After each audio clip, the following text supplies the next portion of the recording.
Gigantes de la antigüedad, dioses o extraterrestres. Diseminados en los 5 continentes, se han descubierto restos arqueológicos de esqueletos humanos que demuestran que en la Tierra habitaron seres gigantescos. Además de desorientar a la comunidad científica, estos restos avalan las leyendas y tradiciones que el folclore popular ha recogido sobre los gigantes con el paso del tiempo. ¿Son los gigantes únicamente protagonistas de historias fantásticas o, por el contrario, sus hazañas pertenecen a la memoria colectiva de la humanidad y están basadas en relatos de lo que realmente ocurrió en el planeta?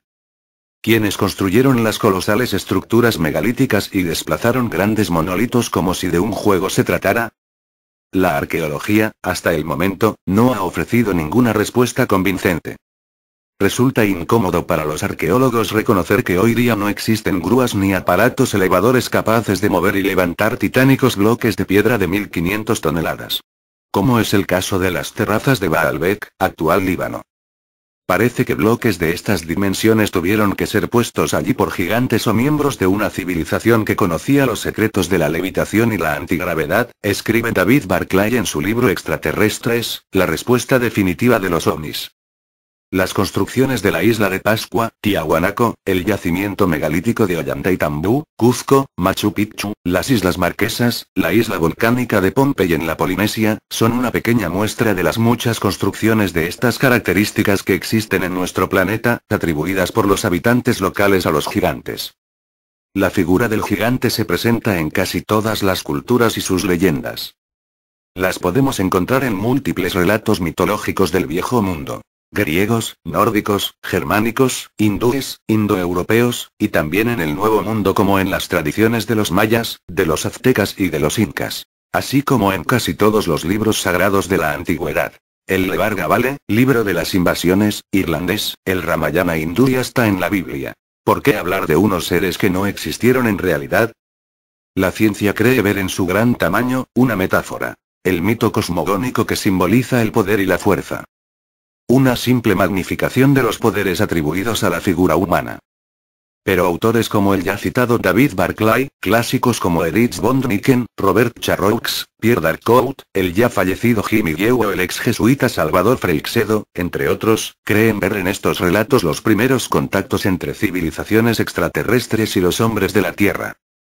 Algunos van más allá, como Zecharia Sitchin, y opinan que los extraterrestres que nos visitaron en la antigüedad fabricaron genéticamente al ser humano y crearon las primeras civilizaciones, como Sumer y Egipto, y bien pudieran haber sido seres de gran tamaño. Lo cierto, es que la búsqueda de la verdad nos lleva hasta tiempos remotos, donde las antiguas leyendas tradicionales dibujaban estos seres divinos y heroicos como auténticos gigantes en la Biblia. La primera mención de la existencia de gigantes o seres distintos en la Tierra aparece en la Biblia, en el Viejo Testamento. En el Génesis 6, versículos 1 y 2, podemos leer. Cuando los hombres se habían multiplicado sobre la tierra y habían procreado hijas, viendo los hijos de Dios que las hijas de los hombres eran hermosas, escogieron de entre ellas por mujeres a las que quisieron. Los Nepilim, en hebreo gigantes, según se recoge en el Génesis 6, 4, existían en la tierra por aquel tiempo. Por entonces y también en épocas posteriores, cuando los hijos de Dios cohabitaban con las hijas de los hombres y éstas tuvieron hijos, aparecieron en la tierra los gigantes. Estos son los esforzados varones de los tiempos primeros, los héroes famosos. Según Zecharia Sitchin, autor del 12º planeta, Nepilim significa literalmente aquellos que bajaron de los cielos a la tierra. Los traductores de la Biblia, explica Sitchin, supusieron que Nepilim significaba gigantes porque en otras partes se menciona que estos eran también conocidos como Anakim, a la vez que el cuento sobre el gigante Goliat se afirma que él era descendiente de Anak. De aquí la conclusión. Si Anak era un gigante, entonces los Nepilim que también eran Anakim, deberían ser gigantes. Por su parte, Robert Charroux, en el Enigma de los Andes, ve a estos gigantes de la Biblia como seres superiores que engendraron la élite de los pueblos, reyes, héroes e iniciados. Su unión con las mujeres de los hombres, debían de ser bastante semejantes a la especie humana para poder acoplarse a estas, produciría hijos más altos que los terrestres normales. Pero hemos de destacar una particularidad. Algunos de los restos osteológicos pertenecientes a gigantes encontrados, tenían como ya veremos posteriormente, 6 dedos en cada una de sus extremidades. La Biblia también hace mención a este dato en Samuel 21, 20 y Paralipómenos 20, 6. Hubo una batalla más en Gat, en la que se halló un hombre de alta talla que tenía 6 dedos en cada mano y en cada pie, 24 en todo, que descendía también de raza. Para la Biblia, la raza de los gigantes desapareció con el diluvio, pero, al parecer, uno de ellos se salvó. La leyenda nos cuenta que, al no caber en el arca de Noé, se montó a horcajadas sobre ella. El gigante era tan grande que su cama medía unos 3,90 metros de largo por 1,80 de anchura. Deuteronomio 3, 11. Hallazgos por todo el mundo. Las pruebas que en el planeta habitaron gigantes lo demuestra el hallazgo de restos humanos de extraordinarias dimensiones en la India, Tíbet, China, Sudamérica, África, algunos con una edad aproximada de 45.000 años. Y no solamente huesos, sino también espadas, hachas, lanzas y otros instrumentos como picos de tal envergadura que para poder usarlos habría que tener una estatura de, por lo menos, 3 metros. Pero veamos algunos ejemplos. En una gruta de Atiueka, cerca de Manglis, en la antigua Unión Soviética, se encontraron esqueletos de hombres que medían entre 2,80 y 3 metros. Estos presentaban 6 dedos en sus extremidades. Otros hallazgos científicamente admitidos son el gigante de Java, en el sur de China, y el gigante de China meridional. El primero con una antigüedad de medio millón de años y el segundo también con 6 dedos en sus extremidades. En Chenini, Túnez, se encontraron restos de tumbas de gigantes con esqueletos que medían más de 3 metros. Transvaal, en Sudáfrica, es otro ejemplo similar al anterior.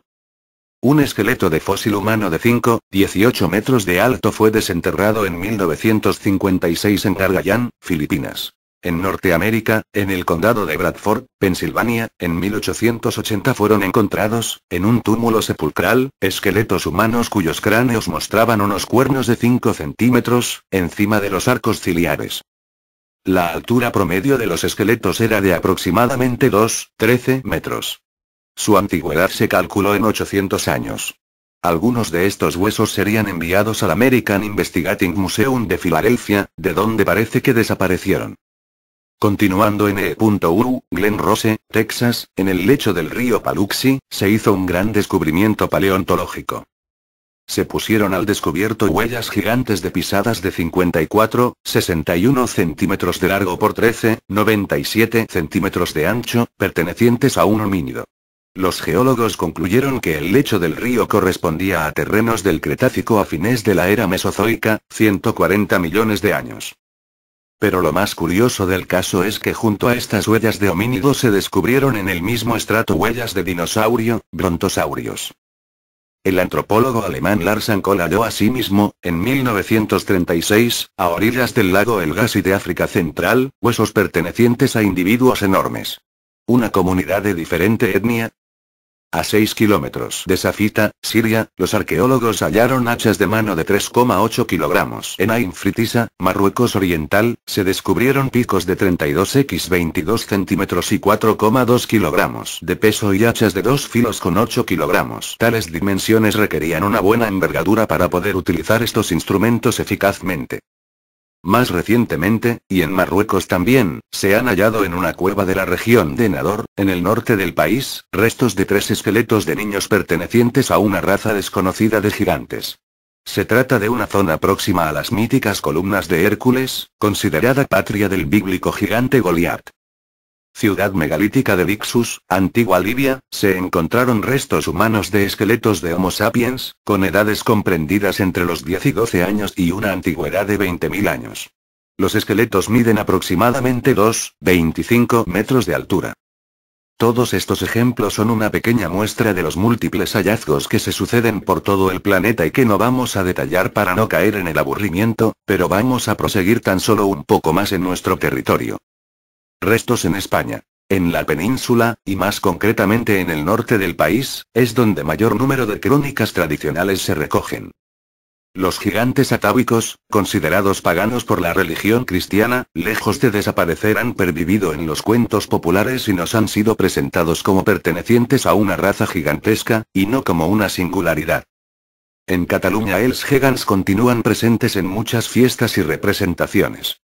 Se han integrado en las fiestas populares hasta el punto de que todas las comarcas tienen los suyos y forman parte del patrimonio cultural e histórico. Los cuentos populares locales ubican al gigante ligado a numerosos megalitos, menires y dólmenes. Los monumentos megalíticos eran construidos, según el folclore, por seres gigantescos durante la noche. En Portugal, a los dólmenes se les llama todavía antas, tumba del gigante o construcción del gigante, puede que en honor al gigante Anteo. En euskera los monumentos megalíticos se les denomina Mairu en Baracha, puerta de los gigantes o puerta de los gentiles, nombre este último con el que se les conoce en el territorio vasco. Por lo tanto, que la tradición universal designe a los dólmenes como las tumbas de los gigantes podría suponer más de una leyenda, si nos atenemos a las evidencias arqueológicas. En principio, un yacimiento controvertido en restos de estas características lo constituye el dolmen de Oren, en Prullans, la Cerdaña, Pirineos catalanes. En 1917, al parecer, se descubrieron, entre otras piezas, fémures de entre 70 y 92 centímetros de largo. Aunque existe bastante confusión sobre la veracidad del hallazgo, el investigador Fernando Ledesma en su libro La Cerdaña, Esmeralda Mágica del Pirineo asegura que se encontraron 7 esqueletos de la especie humana en el dolmen y, de gran envergadura. El escritor y periodista Miguel G. Arácil amplía que en realidad fueron 9 los esqueletos descubiertos de la época del hombre de Cro-Magnon, cuando el hombre de este período no superaba, según lo establecido por la ciencia oficial, los 165 centímetros de altura. Estos restos fueron custodiados por la familia Casanovas en la Torre de Prullans, antigua casa-palacio de los marqueses de Monistrol. Posteriormente, parte de estos restos se entregarían al Museo Arqueológico de Cataluña. Lamentablemente aquí se pierde la pista de este material, pues el museo no reconoce haberlos visto nunca. El caso es que arqueólogos y estudiosos han encontrado con relativa frecuencia huesos humanos de enormes proporciones en la península ibérica. En Garós, Pirineo de Lleida, al reconstruir el ábside de la iglesia, el párroco Mosén Jaquet encontró los restos de un gigante de 3 metros de altura con un hierro clavado en el cráneo. En la reconstrucción de otra iglesia, en Urbasa, sistema montañoso entre Alba y Navarra, se encontraron restos humanos de tamaño ciclópeo. También se han hallado esqueletos humanos de dimensiones gigantescas en Castilla. Cerca de Medinaceli se encontró un cráneo y varios huesos. En León, en la iglesia visigótica de Marialba, esqueletos de 3 metros de envergadura. Y también en Cantabria, Girona, Besalú, prácticamente casi todos los restos se encuentran en paradero desconocido en la actualidad, quizá dispersados entre unas pocas docenas de coleccionistas de recuerdos. Pero la pregunta crucial es, ¿por qué ningún científico se entretiene en recoger y estudiar todos los datos, restos y pruebas disponibles? Es evidente que se echaría por tierra muchas teorías científicas. Las islas. Comentario aparte merecen los hallazgos efectuados en los archipiélagos españoles. Las construcciones megalíticas salpican las Islas Baleares dejando constancia de una civilización de gigantes. En Menorca, formando parte de la llamada cultura talayótica abundan las taulas, formadas por una gran piedra vertical atravesada en su cúspide por una horizontal. El conjunto parece una T gigantesca, como una mesa para gigantes. En la misma isla existen también otras construcciones de piedra, las navetas, unos grandes túmulos con forma de navío invertido. Cuenta la leyenda que la naveta de Studons, una tumba colectiva de la época pretalayótica, fue levantada por un gigante que competía por el amor de una giganta. Una de las constantes mitológicas menorquinas es la presencia de una raza de gigantes. Las tradiciones refieren que una tribu de estos seres habitó la isla. Luego, todos los monumentos prehistóricos han sido adjudicados a esta raza. Evidentemente, todo esto no es más que una tradición, pero no deja de ser curioso que, en las postrimerías del siglo XVI, el padre Bautista Benimelis, historiador, hallara en una cueva de la Cala San Vicente de Mallorca unos gigantescos huesos prehistóricos. En el conjunto megalítico del Rellotge en Cana Costa, Formentera, en el interior de una tumba colectiva cuyo origen se remonta al 1900 AC, se hallaron restos óseos que sobrepasaban los 2 metros de altura. Y llegamos al Atlántico y a nuestras maravillosas Islas Canarias. También aquí existen supuestos restos relacionados con gigantes. Emiliano Bettencourt, descubridor de las famosas pirámides de Güímar, localizó un insólito enclave arqueológico que reavivaba el mito de los gigantes entre los guanches, antiguos habitantes de las islas. La llamada medida de los gigantes. Situadas en el desierto de Granadilla, dos enormes siluetas humanas esculpidas en roca viva reproducen, según explicaba la tradición oral, a un matrimonio de gigantes guanches. Las dimensiones del contorno eran de 2,94 m el varón y 2,67 la mujer. Asimismo fue descubierta en un antiguo cementerio guanche, cercano al desierto de Granadilla, una muela de extraordinarias dimensiones. En definitiva, otra prueba más que sumar a la larga lista de enclaves de restos osteológicos humanos que forman parte de nuestra historia oculta. Si quieres saber más sobre este tipo de información, suscríbete al canal. Comenta. ¿Existieron de verdad estos gigantes? ¿Son mentiras bíblicas? ¿Por qué no hay en la actualidad?